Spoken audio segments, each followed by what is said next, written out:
नमस्ते काजी न्यूज़ की स्वागतम ना पे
తెలుగుదేశం పార్టీ ఆవిర్భవించిన తరువాత ఎవరైతే పెత్తందారులు భూస్వామ్య వ్యవస్థ నుంచి అణచివేతకు గురైనారో వాళ్ళంతా పండుగ చేసుకున్న రోజు ఆ రోజు అదే ఈరోజు 29 మార్చి తెలుగుదేశం పార్టీ ఒక్కసారిగా దాదాపు 204 స్థానాలు ఏకపక్షంగా గెలుపొందిన తర్వాత ఆ రోజు ముఖ్యమంత్రిగా ప్రమాణ స్వీకారం చేసినటువంటి మన ప్రియతమ నాయకుడు నందమూరి తారక రామారావు గారు వ్యవస్థలో సమూల మార్పులు తీసుకొచ్చిన తర్వాత నాయకుడు నారా చంద్రబాబు నాయుడు గారు చేస్తున్నటువంటి కార్యక్రమాలు కానివ్వండి, భవిష్యత్ నాయకుడు 75 లక్షల మంది కార్యకర్తలకు దేశంలో ఏ రాజకీయ పార్టీ కానీ కార్యకర్తల కోసం ఒక నిధి పెట్టి కార్యకర్తల సంక్షేమ నిధిని ఏర్పాటు చేసిన భవిష్యత్ నాయకుడు నారా లోకేష్ బాబు గారు ఉన్న ఈ తెలుగుదేశం పార్టీ లాల్ జాన్ బాషా గారి దగ్గర నుంచి బాలయోగి వరకు, స్వర్గీయ పరిటాల రవీంద్ర గారి దగ్గర నుంచి దేవినేని వెంకటరమణ గారి వరకు ఎంతో మంది ఈ పసుపు జెండా కోసం ప్రాణాలు అర్పించడం జరిగింది. ఇటువంటి నాయకులు ప్రాతినిధ్యం వహిస్తూ రాష్ట్రంలో, అలాగే కదిరి నియోజకవర్గంలో 40 సంవత్సరాలుగా పార్టీని అంటుపెట్టుకుని ఉన్న ఇక్కడ ఉన్నటువంటి సీనియర్ నాయకులందరికీ, అలాగే గత 22 సంవత్సరాల నుంచి తెలుగుదేశం పార్టీకి వెన్నంటూ ఉండే కార్యకర్తలందరికీ అండగా ఉన్నటువంటి కందికుంట ప్రసాదన్న గారికి, 40వ ఆవిర్భావ దినోత్సవ సందర్భంగా నూతన ఉత్సాహాన్ని చూపిస్తూ తెలుగుదేశం పార్టీ జెండాని భుజాల మీద పోస్తూ ఎడ్ల సైతం లెక్క చేయకుండా మరొకసారి తెలుగుదేశం పార్టీని గెలిపించి ముఖ్యమంత్రిగా చంద్రబాబు నాయుడు గారిని చేసుకోవాలనే ఒక సత్సంకల్పంతో, ఉత్సాహంతో, ఆవేశంతో, ఆలోచనతో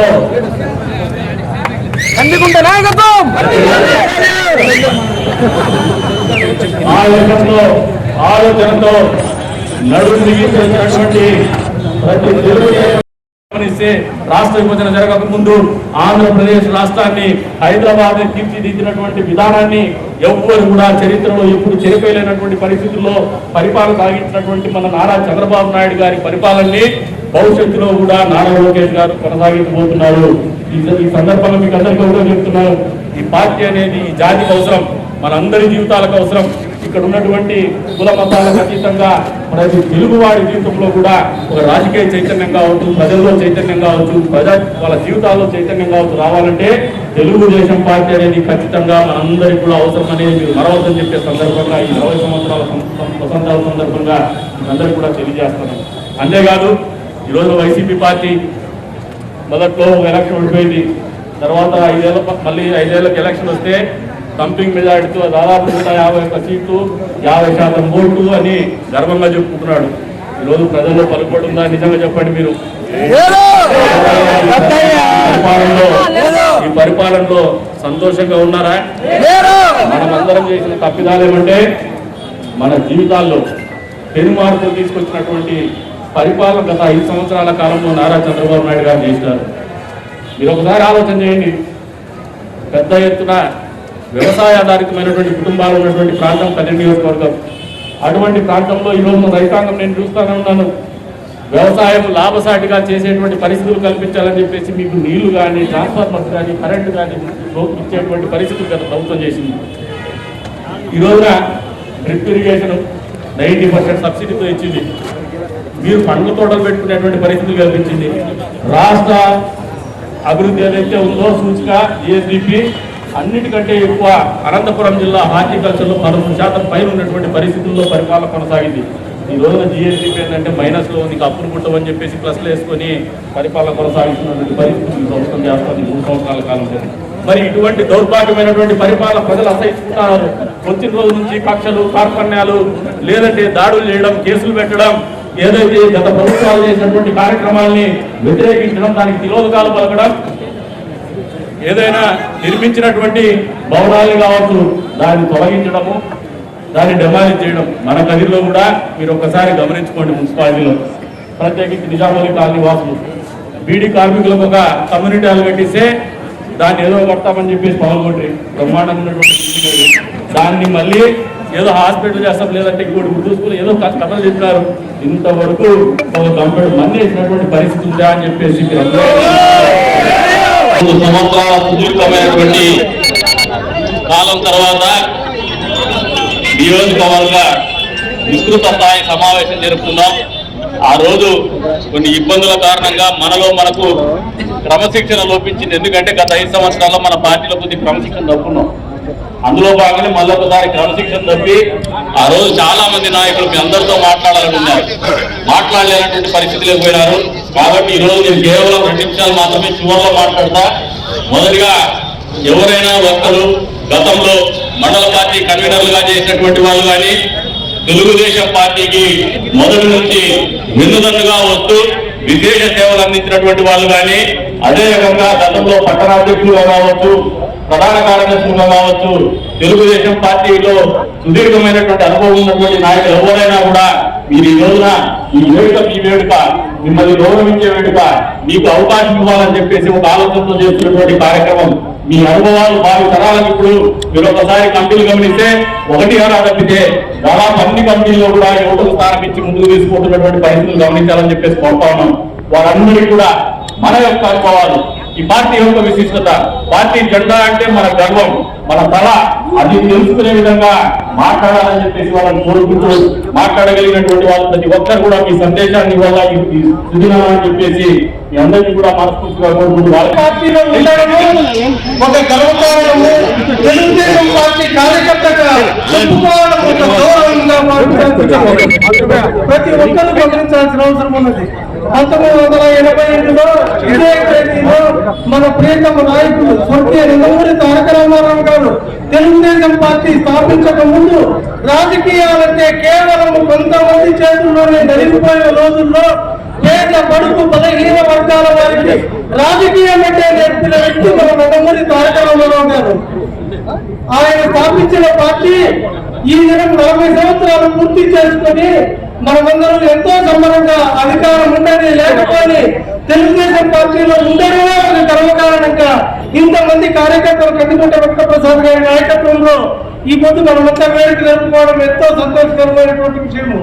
తెలుగుదేశం పార్టీకి గతం నుండి ఎన్నో సవాళ్లు ఎదురైనాయి.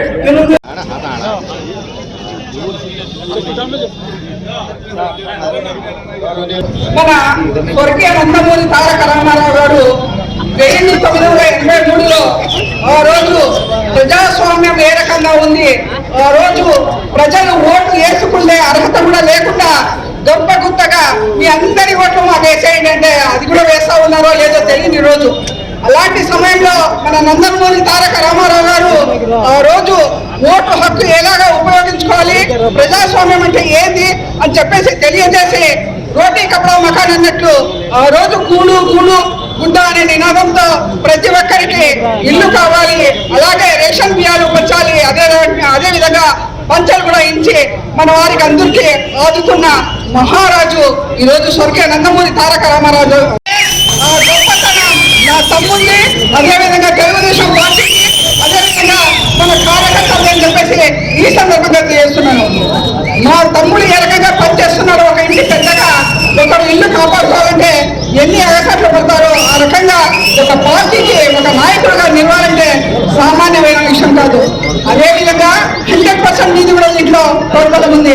ఎందుకంటే తెలుగుదేశం పార్టీకి ఏ పార్టీ వచ్చినా, ఏ పార్టీ అధికారంలోకి వచ్చినా తెలుగుదేశం పార్టీకి చెట్టు నీడగా మీరంతా చెట్టు నీడగా ఉన్నట్టు మీరంతా మీ సమయాన్ని మీ అంతా ఇది చేసి మన పార్టీకి అంకితం చేసి మా కందికుంట వెంకటప్రసాద్ గారు ఏ పిలిపించినా మీరు విజయవంతం చేస్తున్నారంటే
అందులో భాగంగా ఈరోజు 2వ రోజు అయినటువంటి అంగన్వాడీ వర్కర్లు, అలాగే ఆశా వర్కర్లు, అలాగే సివిల్ సప్లై అమాలీలు, మున్సిపల్ కార్మికులు అందరూ 2వ రోజు నిరసనలో పాల్గొంటున్నారు. అందులో భాగంగా ఈ రోజు బిఎస్ఎన్ఎల్ కేంద్ర ఆఫీస్ కార్యాలయం వద్ద నిరసన తెలియజేస్తున్నాం. ముఖ్యంగా ఏదైతే కేంద్ర బీజేపీ ప్రభుత్వం వచ్చినప్పటి నుంచి నిత్యావసర ధరలైతేనేమి, అదేవిధంగా ప్రభుత్వ రంగ సంస్థలన్నింటినీ కూడా ప్రైవేటీకరణ చేస్తోంది. ముఖ్యంగా అందులో భాగంగానే ఈ పొట్టు రైల్వేలు, ఓడరేవులు, అదేవిధంగా విమానాశ్రయాలు అన్ని రకాల ప్రభుత్వ రంగ సంస్థలన్నీ ప్రైవేట్ చేస్తూ కారు చౌక అమ్ముతుంది. ఎన్నో ఏళ్లుగా మనం ప్రజలు కట్టిన ఆస్తులను ఈ రోజు బీజేపీ ప్రైవేట్ అమ్ముతుంటే మనం చూస్తూ ఉంటే రేపు పొద్దున మన పిల్లల భవిష్యత్తు కూడా శూన్యమైపోతుంది. అందువల్ల ఏదైతే కార్మికులు, ప్రజలు, సామాన్య మద్దతు ప్రజలందరూ ఉన్నారో ఈ సమ్మెను పాల్గొని జయప్రదం చేయవలసిందిగా సీఎట్గా కోరుతున్నాం. ఈ యొక్క బీజేపీ ప్రభుత్వం కంకణం కట్టుకుంది. ఏమైతే ప్రభుత్వ రంగ సంస్థలన్నీ కూడా ప్రైవేటీకరణ చేయాలా, అదేవిధంగా కాషాయీకరణ, కార్పొరేటీకరణ దిశగా ఈ యొక్క బీజేపీ ప్రభుత్వం అడుగులు వేస్తుంది. వీటికన్నిటికీ నిరసనగా కార్మికులకు ఈరోజు ఆశాలకు కానివ్వండి, అదేవిధంగా అంగన్వాడీ కార్యకర్తలకు, అదేవిధంగా కనీస వేతనం మున్సిపల్ కార్మికులకు కూడా హమాలీలందరూ కూడా కనీస వేతనం 25,000 రూపాయలు ఇవ్వాలని చెప్పేసి ప్రధానమైన డిమాండ్ తో దేశవ్యాప్తంగా యొక్క సార్వత్రిక సమ్మె జరుగుతుంది. ఏదైతే కార్మికులుగా మేము చేస్తున్నటువంటి ఈ యొక్క ఆందోళన కార్యక్రమంలో భారత విద్యార్థి ఫెడరేషన్ SFI గా మేము కూడా సంపూర్ణ మద్దతు తెలియజేస్తూ భవిష్యత్తులో మీరు చేసేటువంటి కార్యక్రమాల్లో మేము కూడా ప్రత్యక్షంగా పాల్గొంటామని చెప్పేసి ఈ సందర్భంగా నిన్న దేశవ్యాప్తంగా 30 కోట్ల మంది కార్మికులు ప్రజలు ఈ సమ్మెలో భాగస్వామ్యమయ్యారనేది కేంద్ర కార్మిక సంఘాలు ప్రకటించారు. ఈ రోజు కూడా దేశంలో ఉన్నటువంటి అన్ని కేంద్ర కార్యాలయాల దగ్గర కార్మిక సంఘాలు నిరసన తెలియజేస్తున్నాయి. ఈ మండు టెండలో కూడా మనం ఎందుకు ర్యాలీ నిర్వహించి ఈరోజు PSI కార్యాలయం ముందు నిరసన తెలియజేస్తున్నాం. నిన్నటి రోజు ఏదైతే సమ్మె అంటే గతంలో ఏదో సెలవు పెట్టడం ఇంటికాడ ఉండడం అనేది సర్వసాధారణంగా 11 రకాలుగా 11 సమ్మెలు జరిగాయి. కానీ ఈ సమ్మె దానికి భిన్నంగా మనకి తినడానికి తిండి గింజలు కానీ లేకుండా గతంలో రైతు చట్టాలు చేసి నరేంద్ర మోడీ విదేశాలకు అమ్మేయడానికి ప్రయత్నం చేశారు. ఈ రోజు ఏం చేస్తున్నాడు? ఆ రైతు చట్టాలని రైతులు తిరగబడి ఈ దేశంలో ప్రజలందరూ బతకాలంటే రైతు చట్టాలు రద్దు చేయాలని పోరాడి సాధించుకున్నారు. కానీ ఈరోజు కార్మికులకు ఉన్నటువంటి 8 గంటల పని విధానాన్ని రద్దు చేస్తానంటాడు. కార్మికులకి ఇప్పుడు ఇస్తున్నటువంటి వేతనాలే ఎక్కువ, దేనికి వేతనాలు ఇవ్వాల్సిన అవసరం లేదు, తినడానికి 4 తిండి గింజలు వేస్తే వీళ్ళు పని చేయాలనేసి చెప్తున్నటువంటి 44 చట్టాలుగా ఉన్నటువంటి కార్మిక హక్కుల్ని నిస్సిగ్గుగా అన్ని చట్టాలని రద్దు చేసి కేవలం 4 కోట్లుగా మార్చేసినటువంటి దుర్మార్గుడు నరేంద్ర మోడీ. మనందరికీ తెలుసు ఈ దేశానికి 200 సంవత్సరాలు బీజేపీ ఈ దేశంలో పుట్టక ముందే బ్రిటిష్ నాడు ఈస్ట్ ఇండియా కంపెనీ పేరుతో వచ్చి ఈ దేశంలో ఉన్నటువంటి సంపదని, ఖనిజాలని, గనుల్ని కొల్లగొట్టుకుని బ్రిటన్కి వెళ్ళాడని మన చరిత్రలో చదువుకునే వాళ్ళం. కానీ ఆ ఈస్ట్ ఇండియా కంపెనీ కూడా చేయలేనటువంటి దుర్మార్గాల్ని నేను చేస్తున్నా అని చూపిస్తున్నటువంటి నరేంద్ర మోడీ ప్రభుత్వం మీద మనం ఈరోజు యుద్ధం ప్రకటించినటువంటి పరిస్థితి మనం గమనించాలి. ఎందుకంటే ఇక్కడ ఉన్నలలో అంగన్వాడీలు, ఆశాలు, ఇతర స్కీమ్ వర్కర్లు మన ముందున్నారు. అమ్మ అంగన్వాడీ అనేది ఇంకా భవిష్యత్తులో ఏదో ఒక ఆదాయం ఇలాంటి కంపెనీకి ఇచ్చేయాలి అనే ప్రయత్నం. ఎందుకంటే వీళ్ళు ఉంటే వేతనాలు పెంచాలని అడుగుతారు, పని గంటలు ఉండాలని అడుగుతారు, రిటైర్మెంట్ బెనిఫిట్స్ ఇవ్వాలని అడుగుతారు, పిల్లలకి నాణ్యమైనటువంటి ఆహారం ఇవ్వాలని అడుగుతారు, చదువు చెప్పించాలని అడుగుతారు. కానీ ఈ అంగన్వాడీ కేంద్రమై ఏదో ప్రైవేట్ వారికి ఇచ్చేస్తే ఇవన్నీ అడగడానికి ఎవరుంటాడనేది నరేంద్ర మోడీ గారి ఆలోచన. కానీ మనం అడుగుతున్నాం, ఈరోజు మెకాలే అనే ఒక బ్రిటిష్ అధికారి విద్యా విధానం పెట్టేటప్పుడే మనకు మాట చెప్పాడు. ఆయన ఏమన్నాడంటే రంగు రూపంలో వీళ్ళు భారతీయులుగా ఉండాలి, ఆలోచించే విధానంలో ఆంగ్లేయుల్లా ఉండాలి అనేది ఆనాడే ఎప్పుడో 200 సంవత్సరాల క్రితమే బ్రిటిష్ వాడు చెప్పాడు. కానీ ఈరోజు బీజేపీ వాడు చెప్తున్నాడు, మీరు మళ్ళీ రంగు రూపంలో భారతీయులుగా ఉండాలి, నేను ఏది అమ్మినా మీరు అడగకూడదు, మీకు చదువులే లేకుండా చేస్తే నాకెవరు అడుగుతాడు అనేది. ఈ రోజు పేదవాళ్ళకి, బలహీన వర్గాల వారికి, సామాజికంగా వెనకబడిన వర్గాల వారికి చదువు అందుతుందంటే అది అంగన్వాడీల ద్వారా ప్రాథమిక విద్య అయినా ఈరోజు అందుతుంది. ఆ విద్యను కూడా దూరం చేయడానికి ఈరోజు కేంద్ర ప్రభుత్వం కక్షపూరితంగా హక్కులు లేకుండా, చదువు లేకుండా, తినడానికి ఆహారం లేకుండా అన్ని రకాలుగా ఈరోజు ఏదైతే ఈస్ట్ ఇండియా కంపెనీ ఒక్క కంపెనీ వచ్చి 200 సంవత్సరాలు పాలిస్తే 100 ఈస్ట్ ఇండియా కంపెనీల పేరుతో ఈరోజు దక్షిణ భారతదేశాన్ని మొత్తాన్ని ఆదాని కంపెనీకి అప్పచెప్పాడు, ఉత్తర భారతదేశాన్ని అంతా అంబానీ కంపెనీకి అప్పచెప్పి ఈరోజు మనకి వేసుకుంటే బట్టల దగ్గర నుంచి పన్నులు 18% కట్టాలంటాడు. ఈ రోజు మనం ఏదైనా రోగం వస్తే మందు బిల్లలు కొనుక్కుంటే ఈ రోజు ఆ మందుల మీద 18% GST వసూలు చేస్తున్నాడు. కనీస వేతనం 26,000 రూపాయలు ఇవ్వమని ప్రభుత్వాన్ని కోరడం జరిగింది. దాని తరఫున అందుకని ఈ సమ్మెలో నిన్న గాని ఈ రోజు గాని సమ్మెలో పాల్గొనడానికి ముఖ్య కారణం మేము చేయడం ఏమనగా ఈ కనీస వేతనం 26,000 ఇవ్వాలి, మాకు రిటైర్మెంట్ బెనిఫిట్స్ 5 లక్షలు కల్పించమని కరోనా టైంలో మేము మిగతా వాళ్ళు కాకోకుండా మేము కరోనా టైంలో కరోనా పాజిటివ్ వచ్చిన వారి ఇంటింటికి వెళ్ళి మా ఆరోగ్యం గురించి, మా పిల్లల గురించి, మా కుటుంబం గురించి ఆలోచించుకోకుండా వాళ్ళ ఇళ్ళ చుట్టూ వాళ్ళ కరోనా పేషెంట్ వాళ్ళ ఇంటి చుట్టూ ఇంటింటి డోర్ టు డోర్ వెళ్ళి వాళ్ళకి మందులు కానీ వాళ్ళకి ఏమైనా వైద్యం కానీ ఇప్పించడం కానీ మొత్తం చూసుకున్నాం. కాబట్టి కరోనా టైంలో చనిపోయిన ఆశా వర్కర్కి కనీస వేతనం డబ్బులు ఇవ్వాలని చెప్పి ఆ రోజు జగన్ 50 లక్షలు ఇస్తామని చెప్పినారు. కానీ ఇంతమందిగా ఇన్నేళ్ళగా 3 ఏళ్ళగా ఒక ఆశా వర్కర్ కు మాత్రమే 50 లక్షలు ఇచ్చినారు. కరోనా టైంలో చనిపోయిన వాళ్ళకి ఇంతవరకు ఫస్ట్ టైంలో ఇచ్చినారు కానీ ఇంతవరకు కరోనా టైంలో చనిపోయిన ఆశా వర్కర్లకి ఇంతవరకు ఏమే కానీ ఈ ప్రభుత్వం ఆదుకునేదే లేదు, అసలు పట్టించుకోవడమే లేదు. కనీస వేతనం మేము 26,000 కోవడం జరిగింది. పని భారం ఎక్కువైంది. మొత్తం మా పని భారం మొత్తం ఎంత అంటే పొద్దున 9 గంటలకు వస్తే నైట్ 9 అయినా అవుతుంది. అంటే ఇప్పుడు 12 గంటల కన్నా 14 గంటలు పని చేస్తున్నా కూడా మనకి కనీస వేతనం 26,000 ఇచ్చేదానికి ఈ ప్రభుత్వము మొండి పట్టు విడవలేదు. దానికి మేము ఈ సమ్మెలో పాల్గొనడానికి ముఖ్య కారణం ఇదే.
తెలుగుదేశం ప్రభుత్వం హయాంలో అన్నగారు ఇంత తెలుగుదేశంలో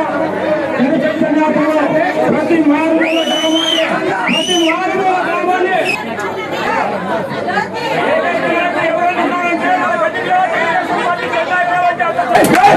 ఈరోజు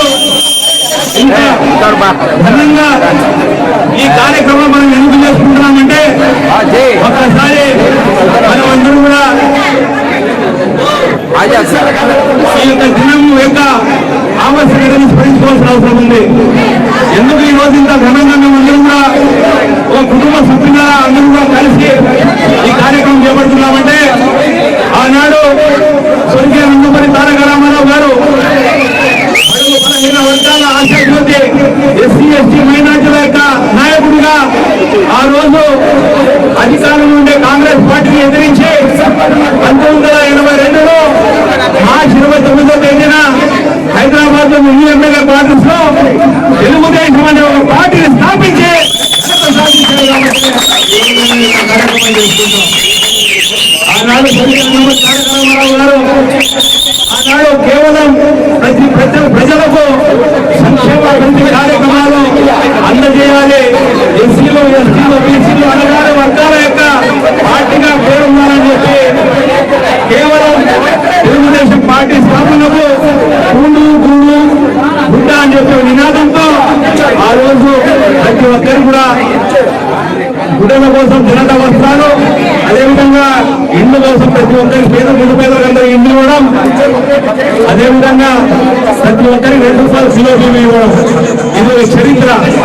ఈ చరిత్రని మనం ఒక్కసారి స్మరించుకోవాల్సిన అవసరం ఉంది. ఎందుకంటే ఆ మహానుభావుడు తెలుగుదేశం పార్టీ స్థాపించి 40 సంవత్సరాలు పూర్తిగా వస్తా ఉంది. 41వ సంవత్సరంలో అడుగుపెట్ట చూడబోతున్నాం. ఆ యొక్క మహానుభావుడు మన అందరూ కూడా బడుగు బలహీన వర్గాలకు, ఎస్సీలకు, ఎస్టీలకు, బీసీలకు, మైనార్టీలకు మరియు ముఖ్యంగా మహిళలకు ఆస్తిలో సమాన హక్కు కల్పించిన చరిత్ర చంద్రబాబు గారి ఎన్టీఆర్ అంతేకాదు ఆ రోజు ప్రతి ఒక్కరికి రైతులకు విద్యుత్ అనేది చాలా సమస్యతో కూడుకున్న ఉండే విషయం. ఆ రోజు 50 రూపాయలు కేవలం హాస్పిటల్ ఇచ్చి రైతాంగాన్ని ఆదుకున్న ఘనత స్వర్గీయ నందమూరి తారక రామారావు చెప్తున్నాడు. అదేవిధంగా పెన్షన్ అనేది కూడా ఎప్పుడు ఎవరికి రానండి వితంతువులకు, మహిళలకు అందరూ కూడా పెన్షన్ ఇవ్వాలని చెప్పి ఆలోచన చేసి 1985లో 35 రూపాయలతో మొట్టమొదటిగా పెన్షన్ తీసుకొచ్చిన ఘనత కూడా స్వర్గీయ నందమూరి తారక రామారావు. అదే పెన్షన్ దాదాపు కాంగ్రెస్ పార్టీ అధికారంలో ఉన్న తర్వాత చంద్రబాబు నాయుడు గారు అధికారంలో ఉన్నప్పుడు మరి ముఖ్యమంత్రి అయిన తర్వాత 35 రూపాయల పెన్షన్ 100 రూపాయలు చేశారు. ఆ 100 రూపాయల పెన్షన్ ని కాంగ్రెస్ పాలకులు 10 ఏళ్లు రాష్ట్రాన్ని పరిపాలించి కేవలం 100 రూపాయలు పెన్షన్ ఇచ్చారు. కానీ మన యొక్క ప్రియతమ నాయకుడు తెలుగుదేశం పార్టీ జాతీయ అధ్యక్షుడు చంద్రబాబు నాయుడు గారు ఎన్టీఆర్ ఆశయ సాధన కోసం ఏదైతే ఎన్టీఆర్ స్థాపించారో దానికి వారి యొక్క ఆశయ సాధన కోసం 200 పెన్షన్ ని 2000 ఇచ్చిన ఘనత చంద్రబాబు గారు. ఈ రోజు వచ్చిన ప్రభుత్వం పేదల ప్రభుత్వం చెప్తున్నారు, కానీ ఈ 3 సంవత్సరాల్లో పెన్షన్ 2000 ఉండే పెన్షన్ ని కేవలం 250 రూపాయలు పెంచడం ఇది చాలా బాధాకరమైన విషయం. అంటే ఇలాంటి సంక్షేమ పథకాలు ప్రతి ఒక్కరికి కూడా ఆనాడు చంద్రబాబు గారు ముఖ్యమంత్రిగా ఉన్నప్పుడు స్వర్గీయ నందమూరి తారక రామారావు గారి ఆశయాలకు అనుగుణంగా ప్రతి ఒక్కరికి ఎస్సీలకు, ఎస్టీలకు, బీసీలకు, మైనార్టీలకు కార్పొరేషన్ ఏర్పాటు చేసి వారి అందరికీ కూడా ఆదుకునే దానికి ముఖ్యమంత్రిగా ఆయన చేసిన విషయాన్ని మనం ఒక్కసారి గుర్తుపెట్టుకోవాలి. అదేవిధంగా రైతాంగానికి రైతులకు నీరు లేదు, నీరు పంటలు పండించుకోవాలని చెప్పి రైతాంగాన్ని యొక్క ఆశయాలను ఆనాడు స్వర్గీయ నందమూరి తారక రామారావు గారు ఏదైతే తెలుగుగా కానీ, సోమశిల కానీ, అందేనిలా కానీ ఇలాంటి ఎన్నో ప్రాజెక్టులను ఆయన సస్యశ్యామలం చేశారు. కాబట్టి ఈ రోజు రాష్ట్రంలో అందరూ ప్రతి ఒక్క రైతాంగం సుభిక్షంగా ఉంది.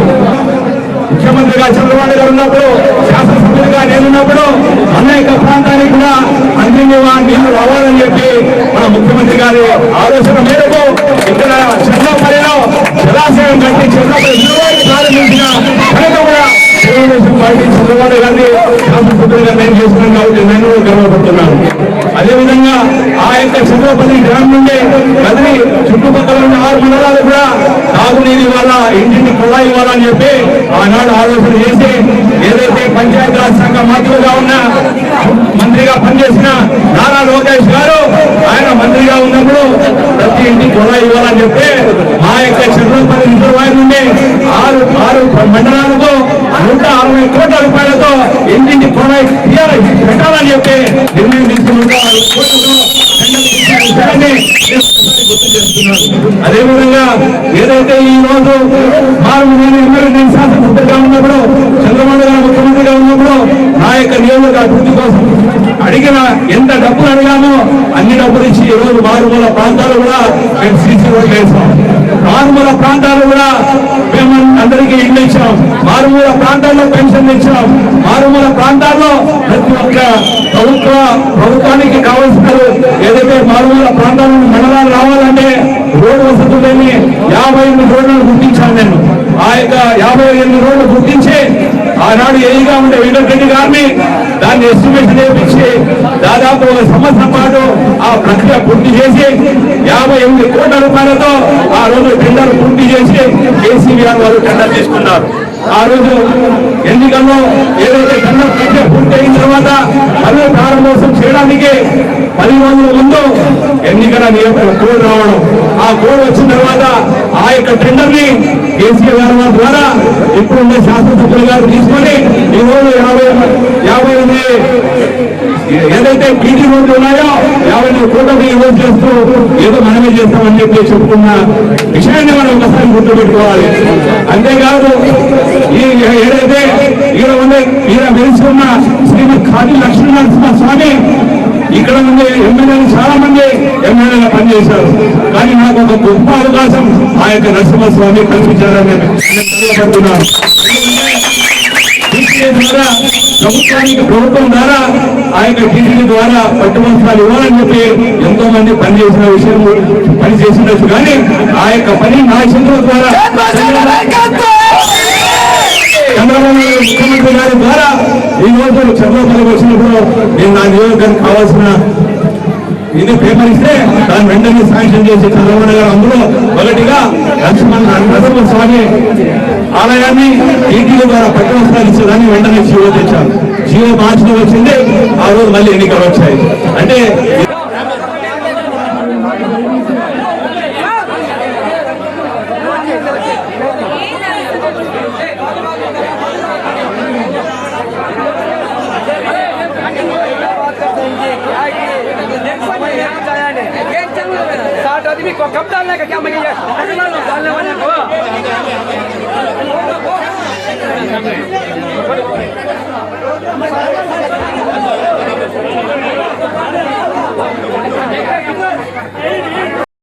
ఇవి బులెటిన్ అప్డేట్స్. మరో బులెటిన్లో మళ్ళీ కలుద్దాం. అంతవరకు సెలవు. నమస్తే.